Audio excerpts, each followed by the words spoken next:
सदर की दो अहम शख्सियात से मुलाकात। कौमी मंजरनामे में कयास सराइयाँ ऐवान सदर के ज़राए कन्फर्म कर रहे हैं कि जुमे को सदर की दो अहम शख्सियात से मुलाकात हुई। इस मुलाकात के दौरान ऐवान सदर का 4th फ्लोर, जहाँ सदर ममलिकत का ऑफिस चैम्बर है, किसी को भी आमदरफ्त की इजाज़त नहीं थी। ऐवान सदर के अमले को भी रोक दिया गया था।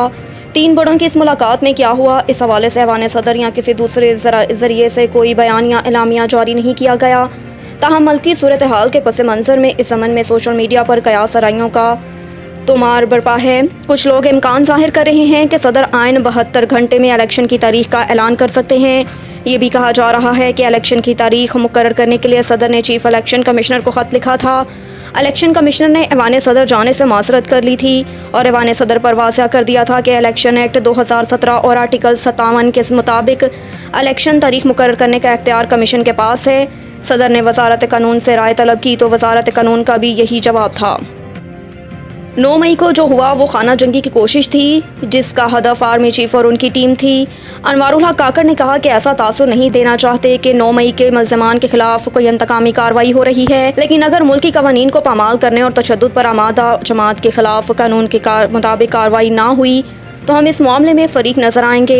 इसके अलावा अनवारुल हक काकड़ का कहना था कि बिजली ऐसा मसला नहीं जिस पर पहिया जाम हड़ताल की जाए और हमें ऐसे तबके से बहुत हमदर्दी है जिस पर बिजली बिलों का बहुत बोझ है।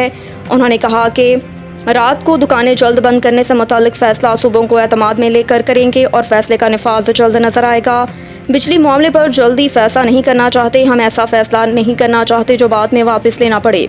इलेक्शन कमीशन की 3 साल से ज़्यादा सूबों में तैनात अफसरों को वफाक रिपोर्ट करने की हिदायत। इलेक्शन कमीशन की जानिब से सेक्रेटरी एस्टेब्लिशमेंट डिवीजन को जारी मुरासले में इलेक्शन कमीशन के सेक्रेटरीट ग्रुप ऑफ MG और एक्स कैडर अफसरान को फौरी वफाक रिपोर्ट करने की हिदायत की गई। मुरासले में इलेक्शन कमीशन ने 3 साल से ज़्यादा सूबों में तैनात अफसरों को वफाक रिपोर्ट करने की हिदायत की। इलेक्शन कमीशन की जानिब से पुलिस और पाकिस्तान एडमिनिस्ट्रेटिव सर्विस के अलावा तमाम कैडर के अफसरान को वापस वफाक बुलाने की हिदायत की गई। इलेक्शन कमीशन ने मुतल्लिका महकमों को अफसरों की फहरिस्त से 3 से 4 दिनों में फ्राहम करने की भी हिदायत कर दी। चेयरमैन PTI को पाकिस्तान की आलमी बदनामी के लिए इस्तेमाल किया जा रहा है। एक बयान में लीगी रहनुमा ने कहा कि आलमी अदालत इंसाफ चाहने का मतलब पाकिस्तान को आलमी कटहरे में मुजरिम बनाकर खड़ा करना है। ये मकरू काम सिर्फ मुल्क दुश्मन और उनके कारिंदे करते हैं। राना सनाउल्लाह का कहना था कि दहशतगर्दों को पाकिस्तान वापस लाना, रिहा करने, आबाद करने वाले अब दहशतगर्दों को नया रास्ता दिखा रहे हैं।